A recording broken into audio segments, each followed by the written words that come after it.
Ikakasal na dapat ang dalaga pero laking gulat niya na may asawa na raw siya base sa kanyang senomar. Taladalang marriage contract ay hinanap niya ang lalaki. Pero sino kaya ang lalaking to at paano ito nangyari? Laking gulat na abogado na pala ang kanyang asawa. Ako nga pala si Shirley. Ikakasal na sana ako sa boyfriend ko na 5 taon ko nang kasama. Pero isang papel ang nagpabago sa lahat. Isang senomar. At ang nakasulat doon, may asawa na raw ako. Hindi ako makapaniwala. Ako may asawa na? Kailan? At kanino? Hanggang sa may inabot sa akin na marriage contract at doon nagsimula ang gulo. Hinanap ko ang lalaking yun. Ang sinasabing asawa ko. At laking gulat ko nang makita ko siyang muli. Si Elijah, ang lalaking hindi ko maalala. Isang mas malalim na lihim ang unti-unting nabunyag. Paano nga ba nagsimula ang lahat? Miss Shirley Ruiz? Tawag ng babae sa loob ng PSA office. Napalingon si Shirley mula sa pagkakaupo sa waiting area ng PSA office. Suot niya ang simpleng floral dress at may hawak na brown envelope. Agad siyang tumayo. Ako po yun, ma'am. Tugon nga ni Shirley. Ma'am, heto na po yung result ng senomar niyo. Mahinahong sabi ng staff at iniabot nga sa kanyang papel. Ngumiti si Shirley habang inaabot ito. Salamat po. Sa wakas makakapagsimula na rin kami ni Jake mag-asikaso ng kasal namin. Batid ang sabik sa mga boses ni Shirley nang sabihin yun. Ngunit nang makita nga ni Shirley ang unang linya ng dokumento, tila nanlamig ang kanyang katawan, nanlaki ang kanyang mga mata, at dahan-dahang napaupo muli sa Celia. Married. Puno ng katanungan nga ang mukha ni Shirley habang tinititigan ang status niya ngayon. Hindi. Imposible to. Mahinang bulong ni Shirley. Pinalikan niya ang papel, pinilit intindihin ang bawat detalye, at tinignan nga. Name of spouse. Percival Elijah Ramos. Sino to? Nanginginig ang kamay niyang hawak ang papel. Napatingin si Shirley sa staff. Tumayo siya at lumapit. Miss, excuse me po. Sigurado po ba kayo sa information na to? Kasi wala po akong asawa at never po akong kinasal. Medyo kalmado nga muna siya para makumpirma. Nagkatinginan ng staff. Pero ma'am, yan po ang record na galing mismo sa Central Registry eh. May date pa nga po ng kasal, December 29, 2020. Civil wedding daw po sa Las Piñas City Hall. Paliwanag naman ng supervisor pagkalapit nga nito. Pero wala ako ron. Nasa aklan ako niyan. Graduation ko, may pictures pa nga ako eh. Nagpapanik at hysterical na nga sabi ni Shirley. Ma'am, baka gusto niyo pang mag-file ng correction o magpa-verify po sa legal department. Pero as of this moment, you are legally married po talaga eh. Sagot ulit ng supervisor. Dahan-dahan siyang umatras. Halos malaglag ang hawak na envelope. Nagsimula ng bumilis ang tibok ng kanyang puso. Hindi siya makahinga. Tumunog ang cellphone niya. Si Jake tumatawag. Babe, nakuha mo na? Hindi kaagad siya sumagot. Nanginginig ang daliri niya habang nagtatype. Oo sana eh. Pero Jake, may problema. Pagamin nga niya. Napakulot noon naman si Jake sa kabilang linya. Ha? Anong problema? Jake, may asawa na raw ako. Hanggang sa napagpasyahan nga nilang mag-usap sa isang coffee shop malapit sa opisina. Shirley, paano naging posible to? Akala ko ba? Ako unang boyfriend mo. Hawak ni Jake ang papel. Paulit-ulit binabasa. Nasa harapan niya si Shirley. Hawak pa rin ang malamig na kape na hindi man lamang nito nalasahan. Jake, maniwala ka. Minsan hindi ako pumirma sa kahit na anong kasal. Wala akong maalala. Hindi ko kilalang lalaking yan. Dahilan naman ni Shirley. Percival Elijah Ramos. Wala kang kahit na anong ideya kung sino siya?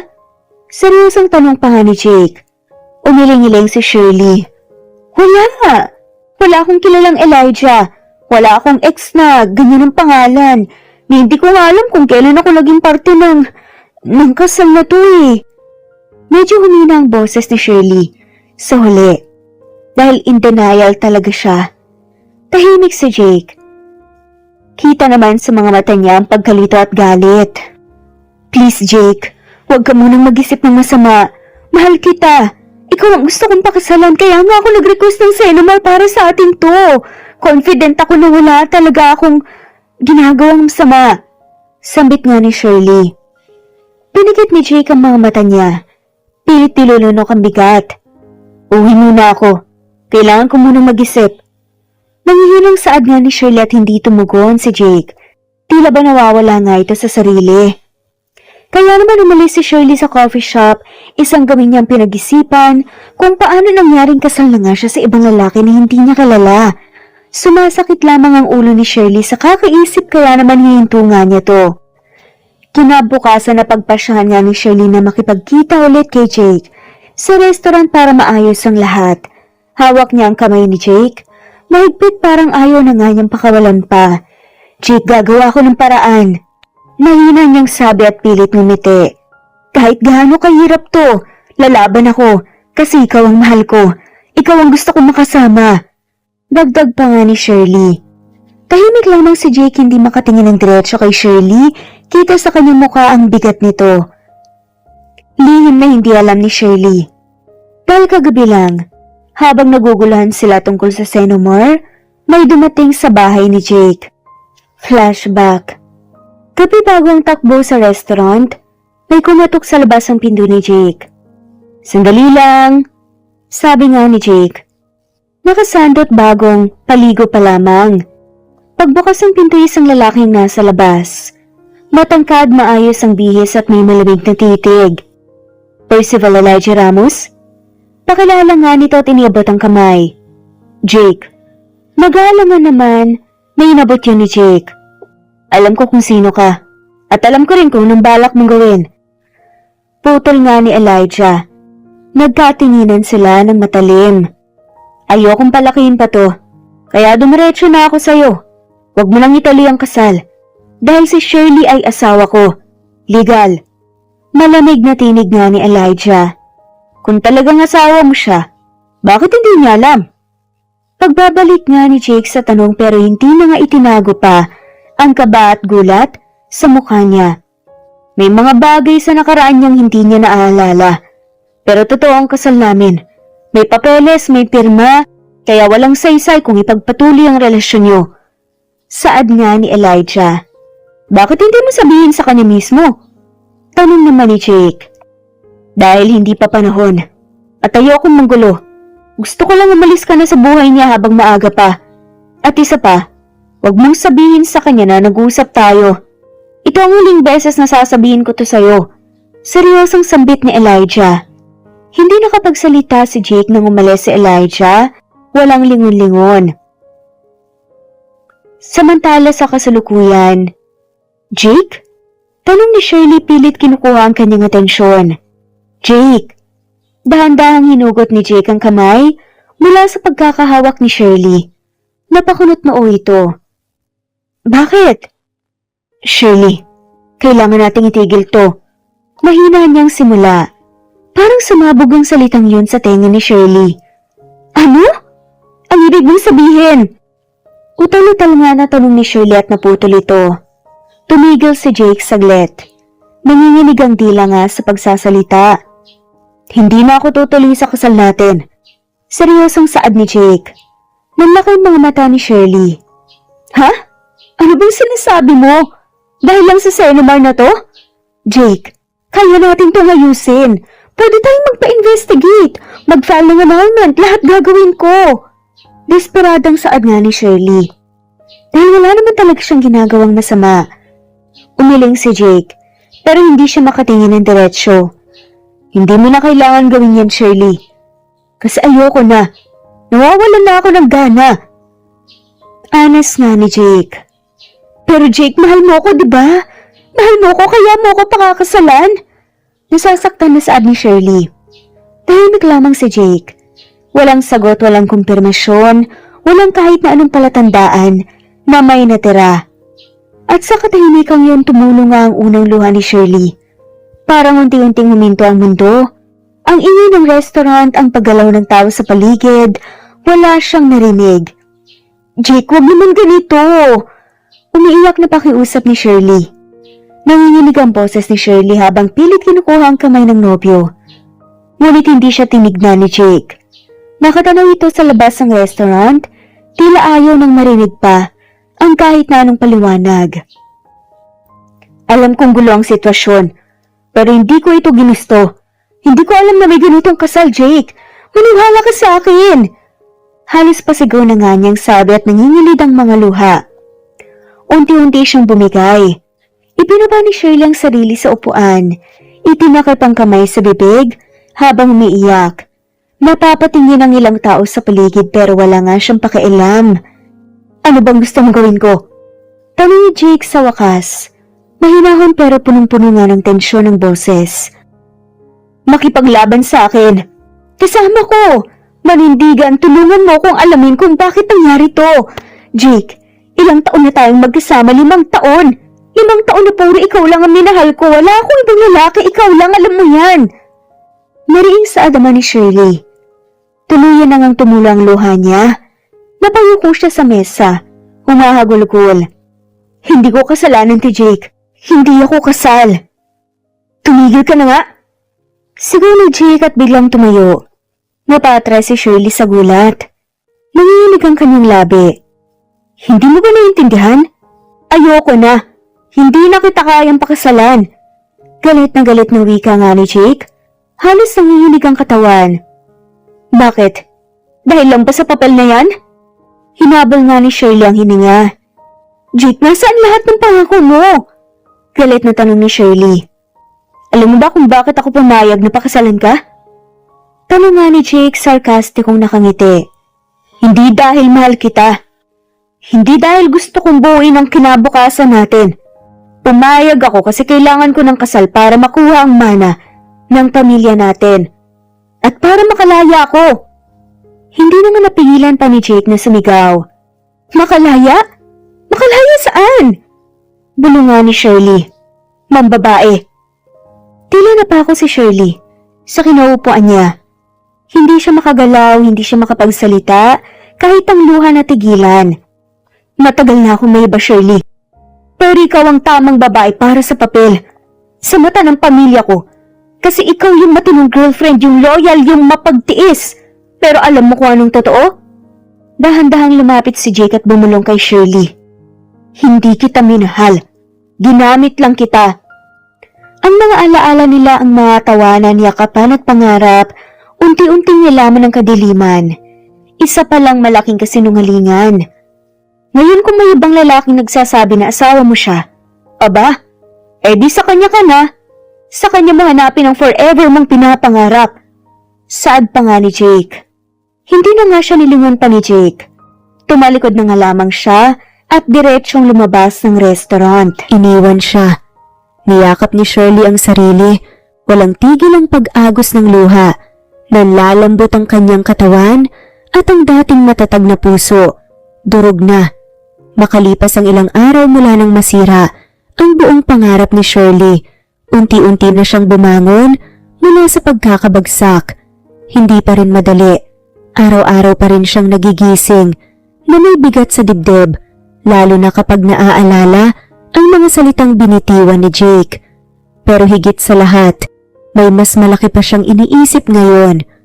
Ang pangalan na paulit-ulit na tumatakbo sa isip niya, Percival Elijah Ramos. Habang nakaupo sa isang kafe, kasama ang matalik niyang kaibigang si Bea, mahigpit ang hawak niya sa papel kung saan nakasulat ang impormasyon mula sa Senomar. Ang mismong dokumentong nagsabi na hindi na siya single. Hindi ako makapaniwala, Bea. Mahinang sambat ni Shirley habang pinagmamasdan ng papel. Paano? Bakit wala akong maalala? Hindi naman ako talaga kinasali. Dagdag pa nga ni Shirley. Napasimangot si Bea nilapag nga ang kape sa mesa. Yan nga ang dapat mong alamin. At kung totoo mong kasal ka na sa lalaking yan, di kilalanin mo, mali mo, gwapo pala. Mayaman, may abs, diba? Sabay kindat pa nga dito. Pilit na nga lamang nagpapagaan ang sitwasyon. Napairap si Shirley pero bahagyang ngumiti.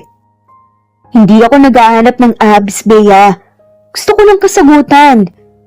Kasi kung totoo lang kasal ako sa kanya, ibig sabihin may bahagi sa buhay ko na hindi ko maalala o may error lang na nangyari.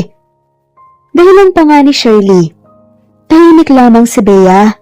Saka sumandal sa upuan. Teka lang, Sher. Kung ako sa'yo, gagamitin ko yan bilang ganti moves ko kay Jake, diba? O ba 5 taon kang ginamit? 5 taon niyang pinaniwala ka na. Sa kasinungalingan. Kung ako yan, sisiguraduhin kong mas masaya ako ngayon, ipapakita kong di siya kawalan. May halong inis pa nga sa boses ni Bea. Pero Bea, ayoko nang pag-usapan si Jake, gusto ko nang kalimutan siya. Puntong hiningang patuloy na nga lamang niya. Fine, pero ano ng plano mo ngayon? Tanong naman ni Bea. Tulungan mo akong hanapin si Percival Elijah Ramos. Gusto ko siyang makilala. Gusto kong malaman kung paano naging posible ang lahat ng to at kung talagang kasal ba kami. Kung totoo man ang sinasabi ng papel, kailangan ko siyang makilala. Pero kapag hindi ko siya nagustuhan o kaya may bahid ng panlilin lang sa kanya, syempre hindi ko palalagpasin, di ba? Makikipaghiwalay ako kaagad. Matatag na sagot nga ni Shirley. Wala na akong ibang pagpipilian. Napalunok nga si Bea. Grabe ang tapang mo. Sad na nga lamang ng kaibigan. Ayoko namang magpakatanga. Hay nako, laban lang kung laban. At kung hindi mo siya magustuhan, edi hiwalay. Pero kung sakaling magustuhan mo siya. Tumigil si Bea ng laki ang mga mata. Baka siya talaga yung tamang asawa para sa'yo. Imaginin mo, yung lalaking hindi mo piniling mahalin pero sa huli siya pala ang tunay. Tila nahihibang pa na saad ni Bea. Napailing na nga lamang si Shirley at bahagyang natawa. Ang gusto ko lang ngayon malaman ang katotohanan. Ayoko na ng panibagong kwento ng kasinungalingan. Sagot ni Shirley. Ngunit lingid sa kalaman niya na hindi kalayuan lugar, may isang lalaking nakatayo sa tapat ng kanyang dating apartment. Hawak ang litrato niya. Tahimik lang ito pinagmamasdan ng lugar. At sa ilalim ng malamlam na araw, bulong ng lalaki sa sarili. Magkikita tayo ulit, Shirley. Hawak-hawak ni Shirley ang isang brown envelope na naglalaman ng kasulatan na hanggang ngayon ay hindi pa rin niya matanggap ang kanilang marriage contract. Sa bawat hakbang niya, pinipilit niyang maging matatag. Hindi niya alintana ang init ng araw, ang pagod ng paghahanap o ang kaba na unti-unting bumabalot sa kanyang dibdib. Ang importante ngayon, mahanap niya si Percival Elijah Ramos. Ngunit minsang nagpasyang dumaan si Shirley sa isang maliit na beauty parlor para magpaayos ng buhok. Hindi niya inaasahang makakakuha siya ng mahalagang impormasyon. Ay, Day! Elijah Ramos ba ka mo? Kinikilig na tanong nga ng baklang hairstylist habang nagkukunwaring nahimatay. Bes, kilalang kilala ko yan! Diyos ko, kung hindi lang ako nilikha bilang reyna ng foundation brush, baka ako na talagang lumood sa altar sa kanya. Tuloy pa nga ng baklang hairstylist. Napakunot mo si Shirley. Talaga? Kilala mo siya? Of course! Hindi mo ba alam? Sikat yung si Attorney Percival Elijah Ramos, Diyos ko. May sarili siyang law firm, Ramos Law Firm. Hanap-hanap ng mga matrona at chika babes. Lahat gustong humingi ng legal advice kahit wala namang kaso. Puro pakit lang sa kanya. Mahabang saad pa nga nito. Napamulagat si Shirley. Teka, abogado siya? Oo, Day. Yung tipong pagbumiti, kunin ka na kaagad sa kilig. Pero naku medyo mahirap makapasok sa firm nila. Mahigpit talagang security lalo na't maraming babae gusto makakita sa kanya. Akala mo artista. Nakasimangot na saad pa nga ng baklang hairstylist. Kinabahan si Shirley sa narinig. Hindi niya inaakalang ganito kataas ang narating ng lalaking di umano'y asawa niya. Isang sikat na abogado, may sariling firm. At siya, isang babaeng niloko ng sariling nobyo, ngayon ay naguguluhan sa sariling pagkatao. Kinabukasan, naroon na siya sa harap ng isang malahotel na gusaling may pangalan sa harapan, Ramos Law Firm.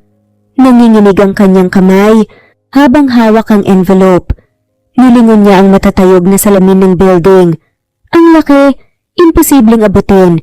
Lumapit siya sa main entrance at nilapitan ng gwardyang nakaposte.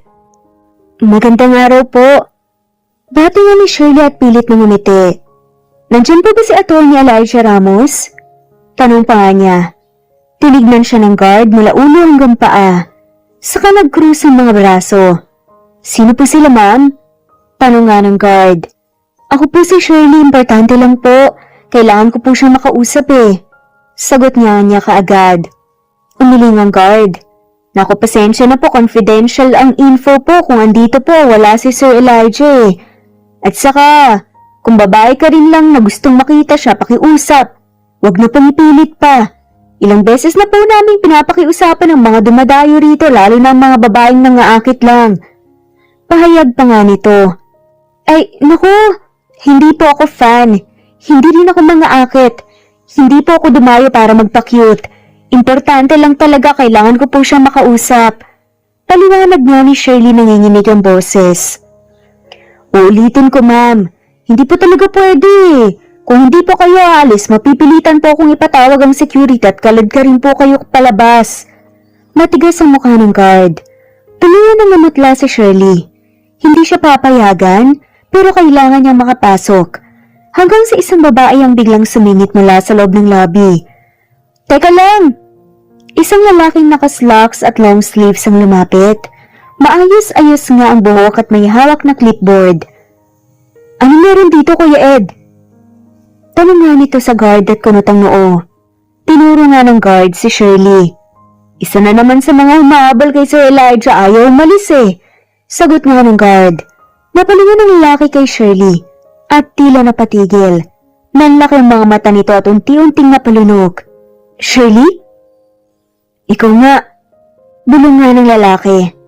Ha? Kilala mo ako? Napanganga ang lalaki. Ako si Franz.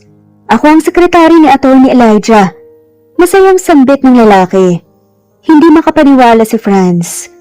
Narito sa harapan niya ang babaeng palagi niyang nakikitang nasa litrato nga sa office desk ng kanyang boss.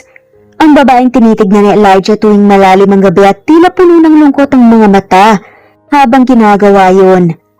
Ang babaeng legal na asawa ng kanyang boss. Alam ba ni Atty. Elijah na nandito po kayo, Ma'am Shirley? Tanong pa nga ni Franz. Hindi nakasagot si Shirley dahil sa nalaman. Sa wakas, may tutulong na nga sa kanya. Ma'am Shirley, magalang nabati nga muli ni Franz habang inilalakad na si Shirley papasok sa loob ng gusali. May halatang tuwa at ginhawa sa mga mata nito. Hindi ko po inaasahan na kayo pa mismo ang pupunta rito. Dagdag pa nga ni Franz habang binubuksan ng glass door ng lobby para kay Shirley. Kailangan ko na siyang makausap. Hindi na ako mapapakali hanggat hindi ko nalalaman ang buong katotohanan. Bahagyang kinakabahan niya na saad ni Shirley. Napangiti na lamang si Franz. Alam niya ito na ang simula ng matagal nang inihahanda ni Elijah. Habang tahimik silang naglalakad dumaan nga si Franz sa gilid ng guard at bahagyang yumuko. Simula ngayon kapag dumating ang babaeng yun, papasukin mo kaagad. Siya ang legal na asawa ni Atty. Elijah, naiintindihan ba? Linya ni Franz. Nanlaki ang mga mata ng guard at halos lumuwanga ang panga. Asawa? Siya po? Naku, pasensya na po, Sir Franz. Hindi ko po alam. May halong takot sa boses ng guard. Tumangutango lamang si Franz at tumingin kay Shirley.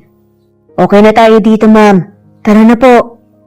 Napansin ni Shirley ang pagkahiya nga sa mata ng guard na ngayon hindi makatingin sa kanya ng diretsyo. Napakunot ang noo niya. Ngunit hindi na nga siya nag-usisa pa. Nang makarating sila sa elevator, pinindot ni Franz ang top floor. Sa taas po ng opisina ni Atty. Elijah. Siya lang ang nasa floor na yon. Sabi na nga lamang ni Franz. Bakit parang ang dami ng mga abogadong nakatingin sa atin kanina? Tanong nga ni Shirley at bahagyang kinukutuban. Ngayon lang po siguro nila nakita ang babaeng palaging nasa frame sa desk ng boss namin. Sagot naman ni Franz. Ano ibig sabihin? Napakunot muli ang noo ni Shirley. Umiti lang si Franz. Hintayin niyo siyang magsabi. Ani nga nito. Paglabas nila ng elevator, ramdam nga ni Shirley ang katahimikan sa floor na yun. Tumigil sila sa may double doors. Nang pinakadulo at huminga ng malalim si Franz at tumingin kay Shirley. Ma'am, pumasok po kayo. Huwag kayong kabahan, ako na pong bahala. Ani nga ni Franz. Napatigil si Shirley. Sigurado ka bang hindi siya magagalit? Wala siyang alam na pupunta ako baka masamain niya. Nag-aalinlangan nga na saad ni Shirley. Hindi po kayo makakaistorbo, sigurado yun. Matagal na po niyong hinihintay na dumating ang araw na to. Mahinang sagot naman ni Franz. Kahit may kaba, tumango na nga lamang si Shirley. Pagkaalis ni Franz, ilang segundo rin siyang nakatayo sa harap ng pinto. Pinakiramdaman ng sarili, ang pintig ng puso, ang lamig ng kanyang palad. At nang handa na siya, dahan-dahan niyang pinihit ang doorknob. Sa loob, nakayuko si Elijah sa lamesa, seryoso sa pagbubuklat ng dokumento at pagsagot sa telepono.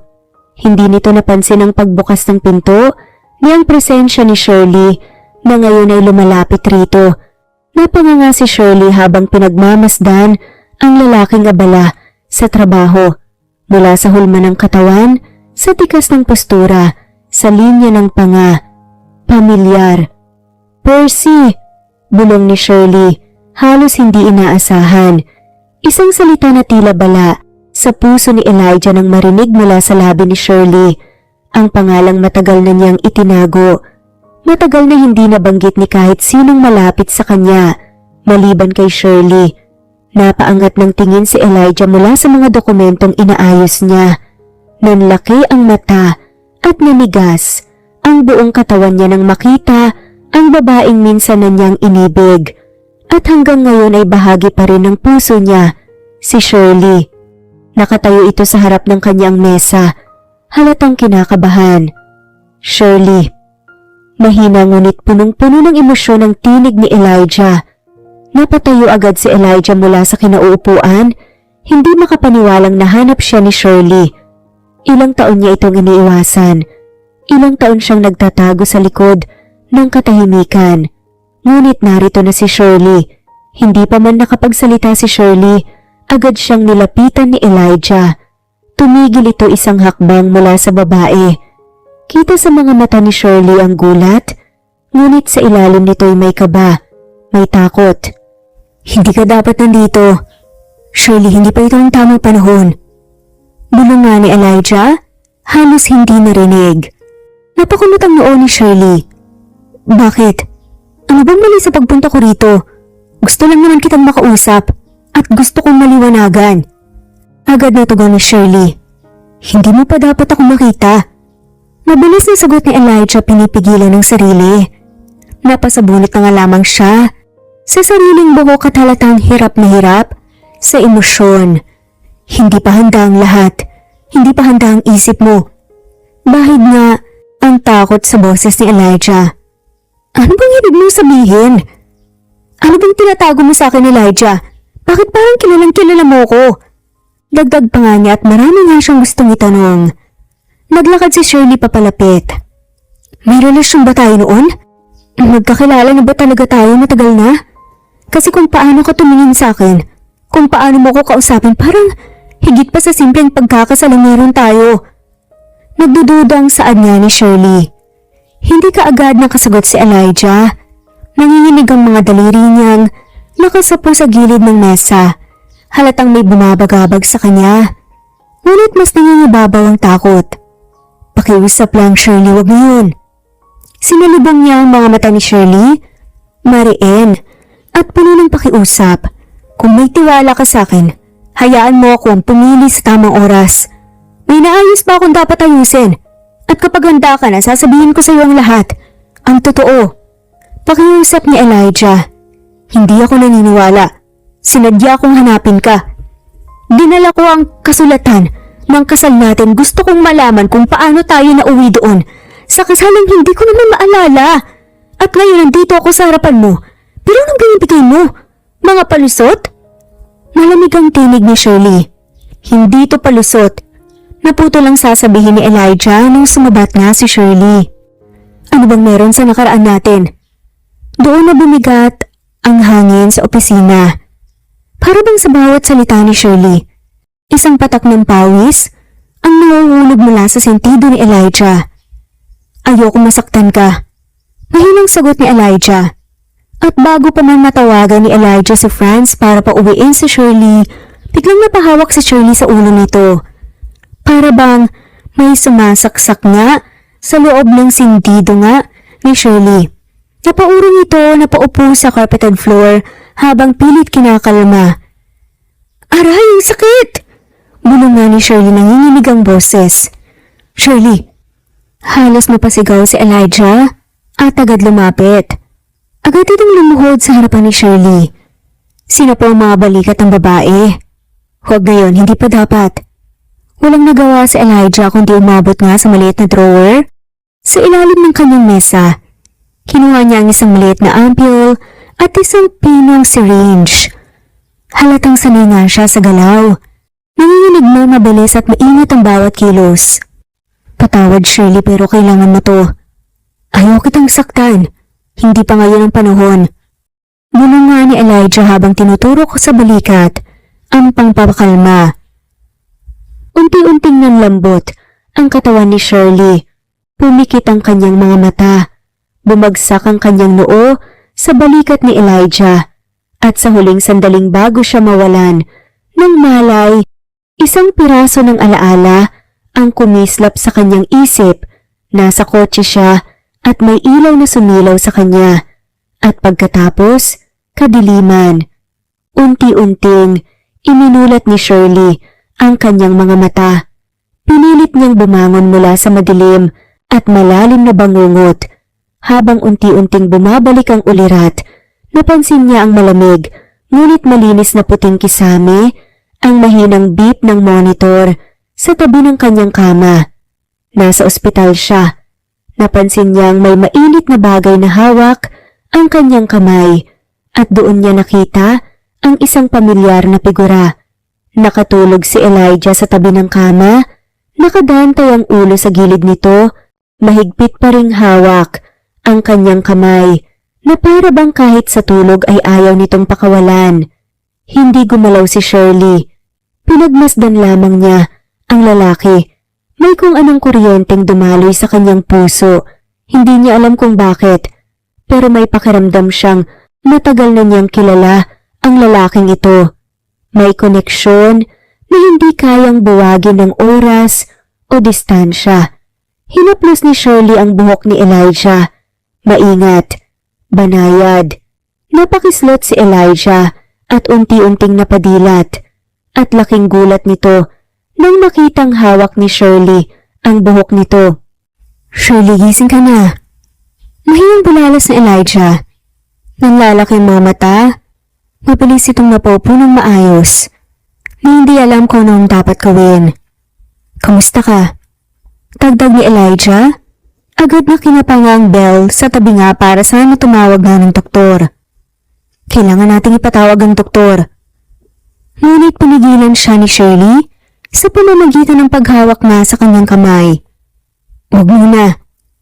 Nagdag po ang kanilang mga mata, ramdam ni Elijah ang bigat sa titig nga ni Shirley. Isang tanong na hindi na nga kailangan bigkasin pa. Pwede ba kitang tanungin? Mahina ngunit mariin nga ang boses ni Shirley. Kilala mo ba ako? Hindi lang dahil asawa kita. Pero bago pa yon, parang may alam ka tungkol sa akin na hindi ko mismo malaman. Usal nga ni Shirley. Napalinok nga si Elijah, gusto nga niyang magsinungaling. Gusto niyang itago ang totoo, pero hindi niya kayang ipagkait kay Shirley ang nararapat nitong malaman. Ngunit mag-iingat pa rin si Elijah para sa kapakanan ni Shirley. Oo Shirley, kilala kita. Matagal na. Sagot ni Elijah.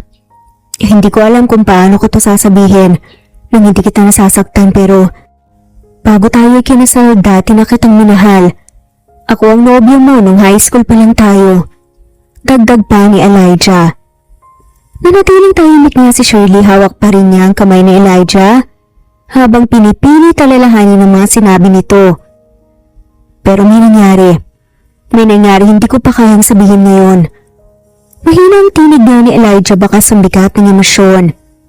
Ayokong mapilitan kang maalala. Ayokong sumakit ang ulo mo katulad kanina. Ani nga ni Elijah. Napatingin si Shirley sa kamay nga niyang hawak. Kaya pala, nung una pa lang kitang makita, alam kong hindi ka estranghero. Kasi kahit hindi ko maalala, kilala ka ng katawan ko. Saad ni Shirley. Muling tumulo ang luha ni Elijah, hinawakan niya ang dalawang kamay ni Shirley, parang ayaw ng pakawalan.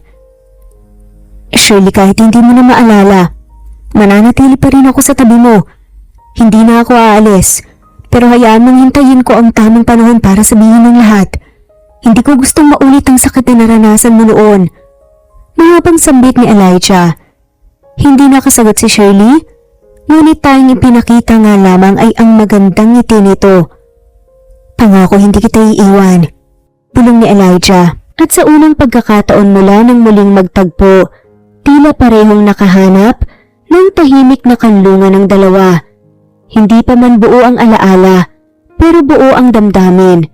Muling tinahak ng sasakyan ni Elijah ang pamilyar na daan patungong mansyon. Sa loob, tahimik lang si Shirley sa passenger seat habang si Elijah ay panay ang sulyap sa kanya paminsan-minsan. Hindi pa rin siya makapaniwala na kasama na niyang muli ang asawang si Shirley, kahit patila isa pa ring banyaga ang mga alaala para dito. Pagkarating nila sa harap ng malaking mansyon, agad bumaba si Elijah at binuksan ang pinto para kay Shirley. Nag-aalangan itong lumabas.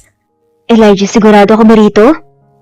Tanong nga ni Shirley habang tinitignan ng napakalaking bahay na tila hindi niya kayang tirhan. Parang nakakahiya. Hindi ko naman maalala ang lahat. Baka hindi ako karapat-dapat dito. Dagdag pa nga ni Shirley. Dito ang lugar mo. Bahay mo rin to, Shirley. Mas lalo na ngayon. Na kahit papaano, alam mo na kung sino ako sa'yo. Sambit ni Elijah sabay hawak na sa kamay ni Shirley.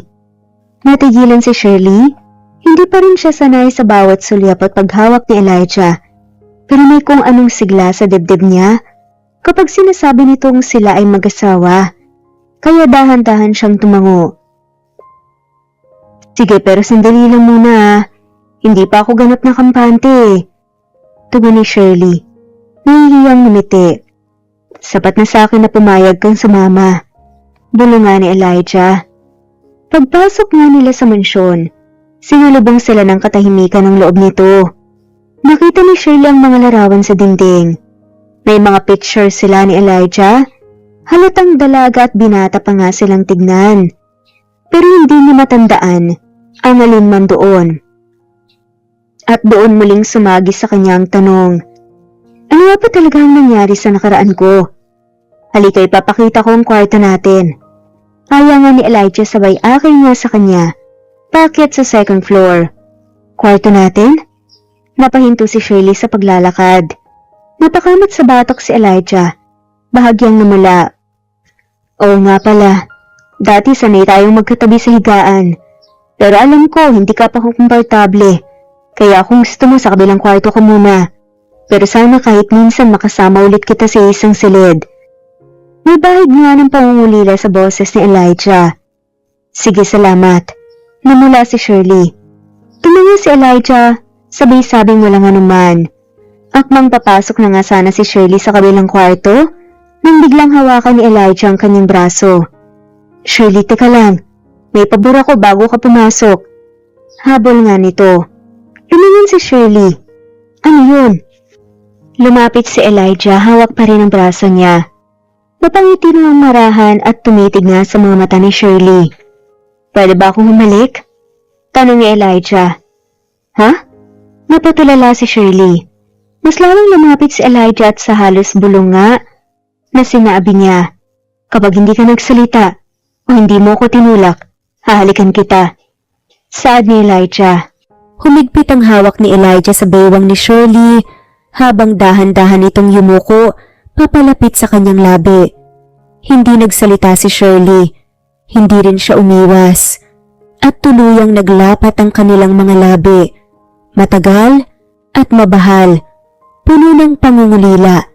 Hinawakan ni Elijah ang pisngi ni Shirley habang ang isang kamay ay gumapang sa buhok nito. Hinahaplos na parang mahalagang bagay na matagal na nawala sa kanya. Miss na kita. Miss na kitang halikan at tabihan sa gabi. Bulungan ni Elijah sa pagitan ng halik. Nakapikit nga si Shirley, hindi gumagalaw, pero sa puso nga niya, may kung anong damdamin na pilit bumubukal. Hindi niya alam kung bakit, pero ramdam niyang totoo ang bawat halik ni Elijah. Pagkatapos ng ilang saglit, murahan na bumitiw si Elijah sa kaitong umiti. Good night, mahal ko. Bati nga ni Elijah. Naglakad si Elijah palayo. Binuksan ang pinto ng kabilang kwarto para sa sarili at saka lumingon muli bago pumasok. Naiwang nakatayo si Shirley sa harap ng kanyang silid. Tulala, nanginginig ang mga daliri at ang puso'y parang tumatalon sa kilig. Nang maisara na ang pinto, agad siyang napasigaw sa unan sa sobrang kilig. Tumili siya ng mahina habang pinipigilan ang sariling ngumiti. Doon niya muling naisip, hindi man maalala ng isip niya, pero alam ng puso kung sino ito. Bumalik tayo sa nakaraang nangyari. Araw ng graduation ni Shirley noon sa high school. Ang buong eskwelahan ay puno ng kasiyahan. May mga lobo, bulaklak, at masigabong palakpakan sa bawat pangalang tinatawag. Sa gitna ng lahat ng ito, mayroon si Shirley. Masaya, kumpleto ang ngiti habang bitbit ang diploma at medalya. Nasa audience ang kanyang ina, payat na at may saklay, ngunit pilit ang ngiti para sa anak. Matapos ang programa, nagmamadaling lumapit si Nanay Naida kay Shirley, hawak ang isang folder. Anak, pakipirmahan mo to. Para to sa application mo sa scholarship na tutulungan kayo. Nandiyan yung dokumentong hiningi ng sponsor. Mahina pero kalmado ang boses ng ina, pagamat may bahid ng lungkot sa mga mata. Walang pag-alinlangan si Shirley. Okay po, Nay. Basta para sa kinabukasan natin, pipirma ako. Kumuha si Shirley ng ballpen mula sa bag at agad pumirma sa dulo ng papel. Hindi man lamang binasa ang alam niya, ito'y tungkol sa scholarship. Ang hindi alam ni Shirley, yun ay hindi lang basta papel ng aplikasyon. Isa itong legal na kasunduan at marriage contract. Nakasalaysay doon na sa araw ng kanyang ika-18 kaarawan, na siyang araw din ng kanyang graduation, ay ikakasal siya kay Percy, ang anak ng pamilyang tumulong sa pagpapagamot ng kanyang ina. Matagal nang alam ni Nanay Naida ang lagay nito. May taning na ang buhay at sa kabila ng sakit, tinanggap ni Nanay Naida ang alok ng pamilya ni Percy. Hindi para ibenta ang anak, kundi upang masiguro ang kinabukasan ni Shirley. Samantala, habang abala ang mga tao sa pagkuha ng litrato, si Percy ay naghihintay sa may ilalim ng punong nara sa gilid ng paaralan. Suot ang simpleng long sleeves at may hawak na 3 pulang rosas. Nang makita si Shirley, agad itong ngumiti. Percy! Tawag nga ni Shirley, agad itong tumakbo at niyakap ang nobyo. Niyakap siya pabalik ni Percy, mahigpit, tila ayaw nang pakawalan pa. Congratulations, graduate ng pinakamagandang babae sa buong batch. Bati nga ni Percy. Natawa si Shirley at kinurot nga ang tagiliran ng nobyo. Ikaw talaga. Kumusta ka? Ang tagal mong hindi nagparamdam ah. May bahid ng pangungulila nga sa boses ni Shirley na saad. Huminga ng malalim si Percy. May sasabihin ako sa iyo, nahanap ko na sila. Mahinang saad nga ni Percy. Sino? Napakunot ang noo ni Shirley. Ang mga magulang ko. Matagal na akong hinahanap pala. Sagot nga ni Percy, mahinang ngunit puno ng emosyon. Totoo?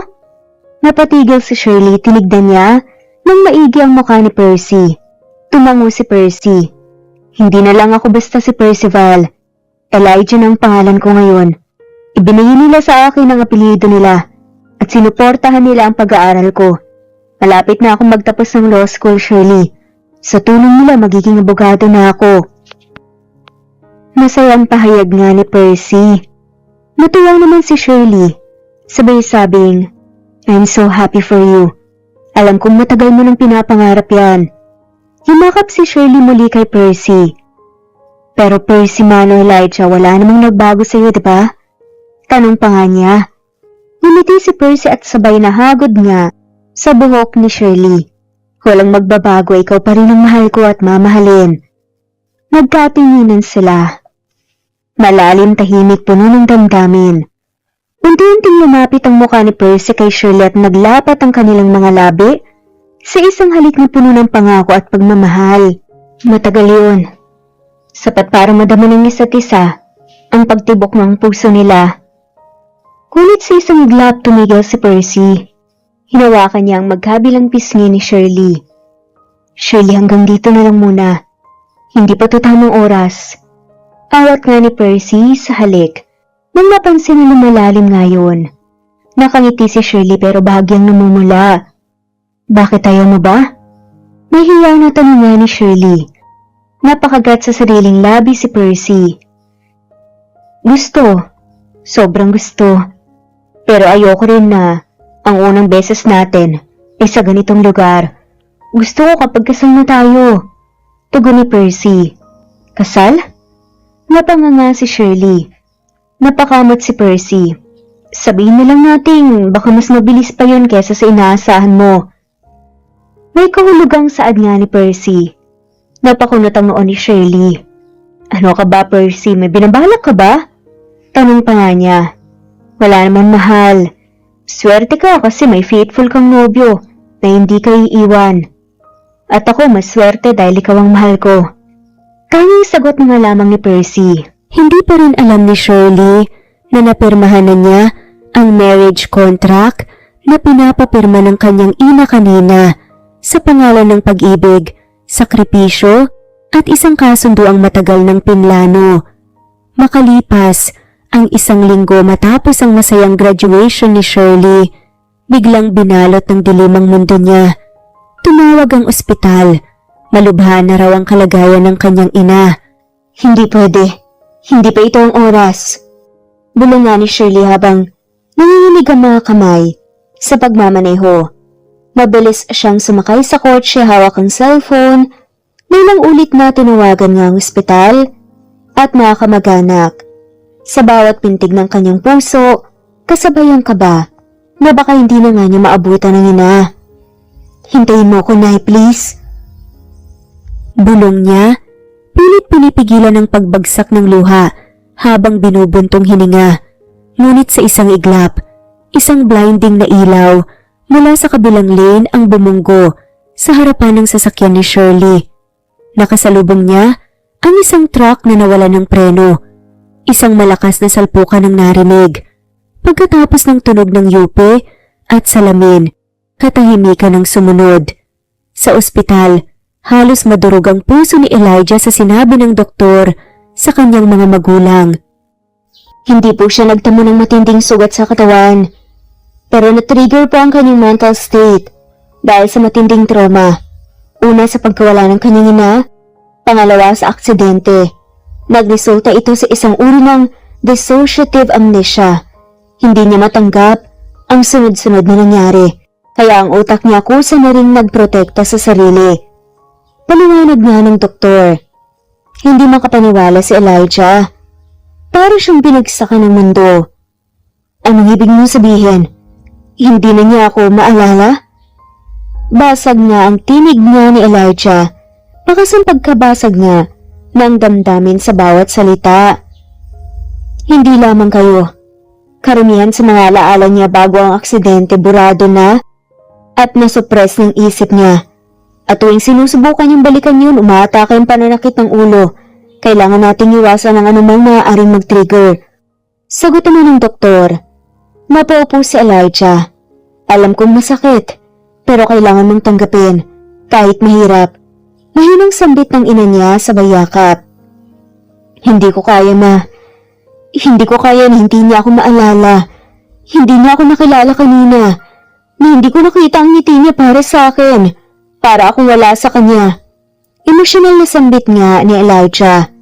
Anak, bansamantala lang to. Magtiwala ka sa panahon. Hindi pa ito wakas. Sabi ng ina. Pumasok ang ama ni Elijah. May bitbit na envelope ng mga dokumento sa trabaho. Elijah, kailangan mong maging matatag. Hindi ito ang oras para gumungo ka. Kung mahal mo si Shirley, ipaglalaban mo siya. Hindi sa pilit mong paalalahanin siya, kundi sa paghihintay.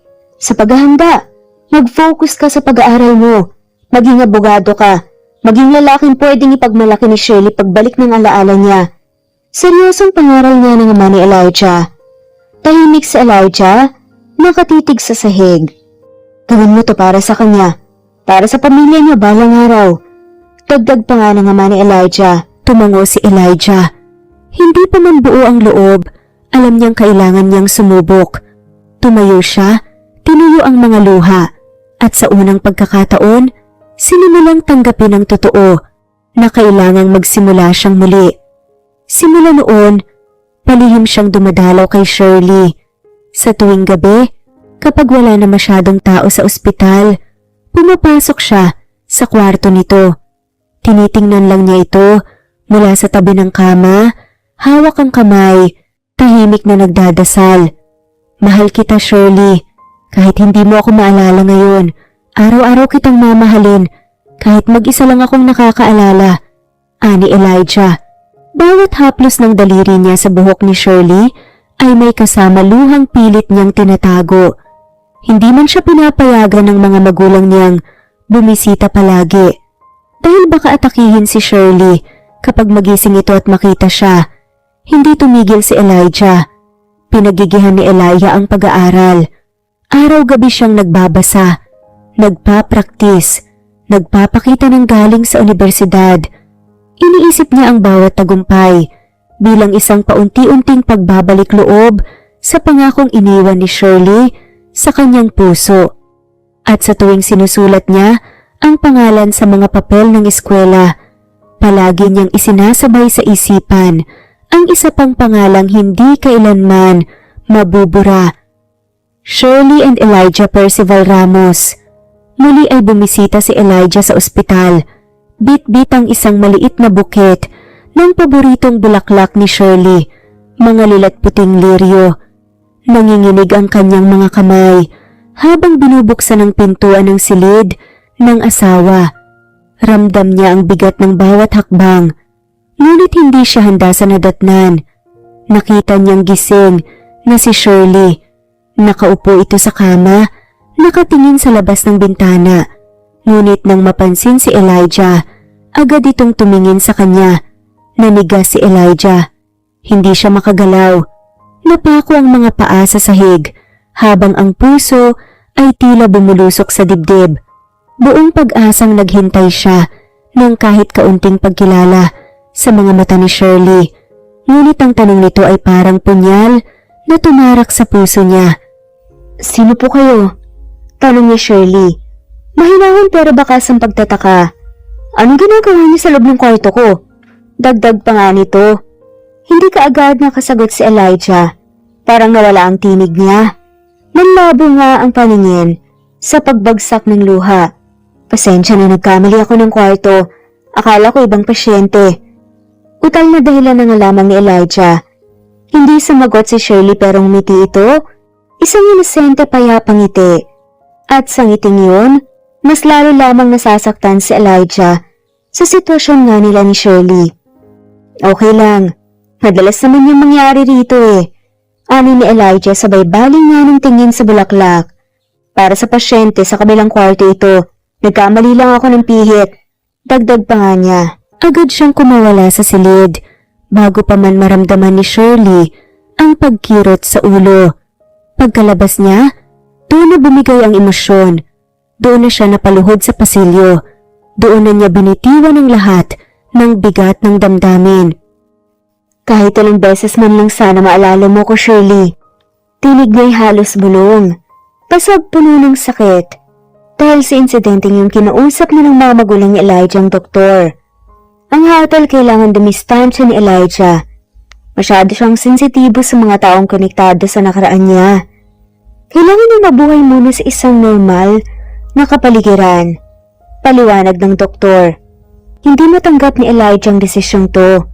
Galit, hinagpis, pagkawala. Bakit ako? Asawa niya ako. Karapatang kumpantayan siya. Sigaw pa nga nasambit ni Elijah. Ngunit pinakiusapan siya ng ama niya. Anak, ilang taon lang. Magtiwala tayo sa panahon. Mahirap man to, pero ito ang nakabubuti sa kanya. Kung mahal mo talaga si Shirley, palalayain mo muna siya. Pakiusap nga ng ama ni Elijah. Tumango si Elijah sa huli, kahit hindi sanggayon ang puso niya. Bagaman durog ang puso, pinili niyang manahimik. Pinili niyang hintayin si Shirley kahit habang buhay, at dumaan ang 5 taon. Sa panahong iyon nakita niya si Shirley na may bagong nobyo, may bagong mundo, may bagong ngiti na hindi para sa kanya. Ngunit kumapit si Elijah sa isang katotohanan, kasal sila, siya ang asawa. At ngayon, handa na si Elijah Percival. Handa nang sabihin ng lahat. Handa na siyang ipaglaban si Shirley, kahit isugal ang puso. Ngunit bago niya pa man maisakatuparan ito, siya mismo ang hinanap ni Shirley. Bigla itong lumitaw sa law firm kung saan siya nagtatrabaho. Hindi inaasahan iyon ni Elijah. Percy? Tanong ni Shirley. Gulat at pagtataka ang nasa tinig nito. Hindi siya makagalaw at sa muling pagtagpo ng kanilang mga mata, parang muling bumukas ang pinto ng nakaraan. Balik sa kasalukuyan, biglang nagmulat ng mata si Shirley. Mabilis ang paghinga, pinagpapawisan, at muling nakaramdam ng pagkahilo. Napahawak siya sa sentido, pilit pinipigilan ng tila sumisirit na mga alaala. Isang binatang may mga matang puno ng pangarap, isang halik sa ilalim ng bituin, isang pangako ng kasal. Percy? Mahina niyang bulong, halos hindi naririnig. Napatingin siya sa paligid. Wala si Elijah sa loob ng silid, ngunit naroon pa rin ang init ng halik nito mula sa gabing nagdaan. Napatayo si Shirley, lumapit sa salamin at tinitigan ng sarili. Mahinang ngiti ang gumuhit sa kanyang labi, halos hindi niya maintindihan kung bakit.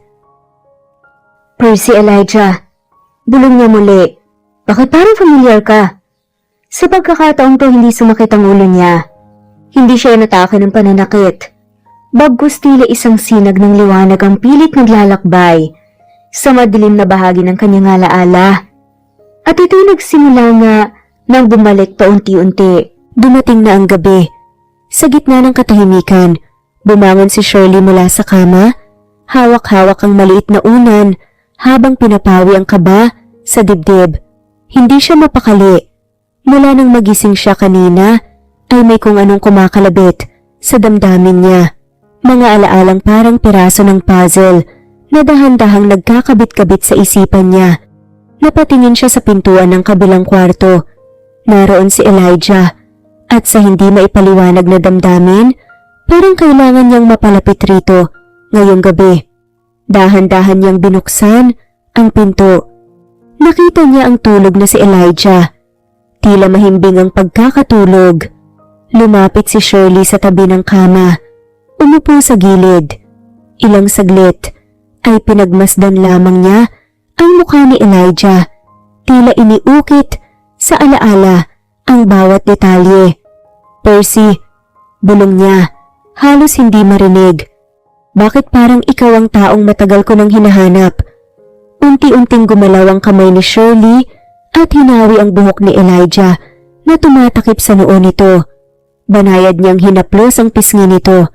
Sa pagkilos ni Shirley, nagising si Elijah. Dahan-dahang iminulat nito ang mata at pagkakita sa kanya, saglit itong natigilan. Shirley? Bulong nga ni Elijah, paus ang boses dahil sa bagong gising. Anong ginagawa mo rito? Tanong pa nga nito. Hindi ko alam, pero habang pinagmamasdan kita, parang may mga bagay akong naalala. Malungkot ngunit may payapang ngiti ang sagot ni Shirley. Napaupo si Elijah, gulat ngunit puno ng pag-asa ang mata. Agad niyang hinawakan ang kamay ni Shirley. Naalala mo na? Tanong niya. Baka sa boses ang pangamba at pananabik. Unti-unti. Kanina lang naisip ko na parang may mali sa buhay na mayroon ako. Parang may kulang. Tapos may naalala ako may lalaki akong minahal. Pero hindi ko maalala kung sino siya. Hanggang sa unti-unti kong maisip ikaw pala yun. Dagdag nga ni Shirley. Lalong humigpit ang pagkakahawak ni Elijah sa kanya at halos maiyak ito sa kanya. Masakit pa ba ang ulo mo? Tawagan natin ng doktor, sige. Napatigil nga si Elijah nang magsalita nga si Shirley. Hindi na. Kanina lang nahilo ako pero habang tumatagal parang nagiging malinaw na ang lahat. Pigil nga ni Shirley. Napaluha si Elijah. Hinaplos nito ang pisngi ng babae. Shirley, kahit 5 taon pa ulit kitang hintayin gagawin ko. Pero alam kong mas sasaya ako kung magkasama na tayo ngayon. Madamdaming saad ni Elijah. Napayo ko si Shirley, may luha na rin pumapatak. Pasensya ka na Elijah, hindi ko alam. Nagkaroon pa ako ng ibang nobyo. Habang ikaw pala. Napatigil si Shirley. Shhh! Pinutol nga ni Elijah ang sinasabi ni Shirley. Hindi mo kasalanan. Wala kang dapat ikahiya. Ang importante ikaw pa rin si Shirley ko. Ang kahit kailan, hindi ako nawala ng pag-asa. Nababalik ka. Patuloy nga ni Elijah. Nagyakapan sila ng mahigpit na tila ayaw nang kumawala pa. Kinabukasan habang mainit ang sinag ng araw sa hardin ng mansyon, magkasabay silang tumungo sa klinik. Pagdating sa klinik agad silang tinanggap ng doktor. Kamusta ka Shirley? Tanong nga ng doktor habang sinusuri ang blood pressure niya. Mas okay po ako ngayon. May mga alaala na po ako naalala. Hindi na rin po sumasakit ang ulo ko. Sagot nga ni Shirley. Tumanga ang doktor. Mabuti naman. Sa nakikita ko malapit nang bumalik ng buo ang memorya mo. Pero wag mong pilitin, hayaan mong kusa itong dumating. Pahayag nga ng doktor. Lumapit si Elijah at hinawakan ang balikat ni Shirley. Narito lang ako, makakasama mo ako sa pagpapagamot mo. Napatingin si Shirley kay Elijah sa mga mata nito, sa ngiti, sa init ng haplos ng kamay, at sa kanyang isipan isang larawan ng muling lumitaw. Graduation day, yakap, halik, pangako. Percy, mahal kita. Bulong nga ni Shirley na matigil nga si Elijah at kalaunan na napangiti. Asawa kita. Kung hindi mo pa alam, mahal na mahal kita. Malambing na saad nga ni Elijah at niyakap nga si Shirley ng mahigpit. Bumababa na ang araw, kulay kahel ang kalangitan habang papalapit ang kotse sa isang pribadong beach resort. Tahimik lamang si Shirley habang pinagmamasdan ang tanawin sa labas. Malayo ito sa lungsod, payapa, sariwa ang hangin at naririnig na ang buhos ng alon sa pampang.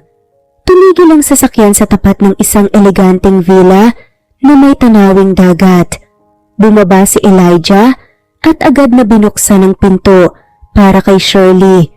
Inalalayan siya ni Elijah na bumaba. Welcome sa tahanan mo. Nakangiting sabi nga ni Elijah. Napatingin si Shirley sa paligid, malawak ang resort, ramdam niya ang presensya ng dagat, ang halimuyak ng alat sa hangin at ang familiar na init ng buhangin. Sa akin?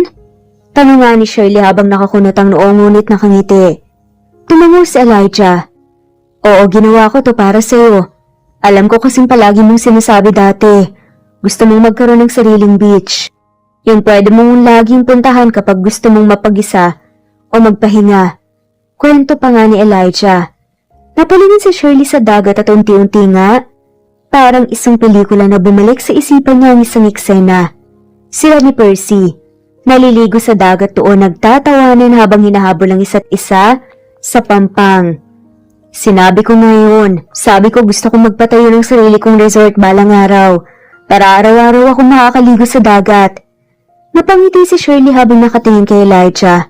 Lumapit siya, hinalikan ng pisngi nito. Salamat Percy sa lahat ng ginawa mo para sa akin. At sa hindi mo ko iniwan kahit ilang taon ako nawala. Hindi ko alam kung may ibang lalaking kasing patient mo. Masayang sambit nga ni Shirley. Pinisil ni Elijah ang kamay niya. Ang pagmamahal, Shirley, hindi sinusukuan. Lalo na kapag alam mong totoo. Yan ang pinanghawakan ko sa bawat taon na lumipas. Sambit ni Elijah na tila inaalala ang dati. Tahimik silang naglakad sa dalampasigan, magkahawak ang kamay. Maya-maya tumigil si Shirley. Pwede bang Percy minsan? Ang itawag ko sa'yo? Yun na kasi nakasanayan ko eh. Tumango si Elijah. Percival Elijah Ramos. Percy ang second name ko, pero sa'yo yun ang pinaka-importanteng pangalan. Gamitin mo lang. Mas gusto ko nga kapag ikaw ang tumatawag nun eh. Hindi na kailangan pa ng sagot. Yumakap si Shirley rito. Hinaplos ni Elia ang pisngi niya at dahan-dahang inilapit ang mukha. Napapikit si Shirley. Dama niya ang init ng mga halik ni Elijah. Isang halik na puno ng pananabik. Kinabukasan, magkasama silang kumain sa isang open-air restaurant na bahagi ng resort. Si Elijah, panay ang lagay ng ulam sa plato ni Shirley, parang ayaw nitong mabawasan kahit kaunti ang enerhiya ni Shirley. Tikman mo to. Dati sinabi mong gusto mong matikman ang inihaw na pusit sa dagat mismo galing. Sabi ni Elijah habang pinapahid ang sauce sa isang hiwa ng pusit. Ang sweet mo talaga, Percy. Mapapangiting tugon ni Shirley habang umunguya. Hindi rin sila nagpahuli sa pamamasyal sa paligid ng resort. Pinasyalan nila ang boutique shop kung saan bumili nga si Shirley ng pares ng summer dress. Huminto rin sila ng souvenir store at doon napansin ni Shirley ang isang shell necklace na may ukit na E+S. Kilala niyo ba tong design nito? Tanong nga niya sa staff. Si Sir Elijah po ang nagdisenyo niyan. Paalala raw po sa special summer niya. Ngiting saad ng staff. Natawa si Shirley sabay tingin kay Elijah na halatang nahihiya. Gusto mo bang bilhin natin to? Tanong ni Shirley habang pinapakita ang kwintas. Hindi mo na kailangan bilhin. Sa'yo na talaga yan. Sagot ni Elijah sabay isinuot nga ito kay Shirley. Habang naglalakad sila pa uwi may ilang tao silang nasa lubong, dalawang lalaki na parehong nakabarong halatang mga profesional. Elijah? Bati nga ng isa. Wow, long time no see bro! Attorney Santiago! Sagot ni Elijah na kangiti na palingon nga si Shirley, kaya ipinakilala siya ng asawa. By the way, this is Shirley, my wife. Nagkatinginan ng dalawang lalaki parehong halata, ang gulat ngunit masaya. Shirley? Siya pala. Matagal ka naming naririnig sa kwento ni Elijah. Pero ngayon lang namin nakilala ang babae sa likod ng matibay niyang paninindigan. Ngiting saad ng isang abogado. Nagkatinginan sina Shirley at Elijah. Walang kailangang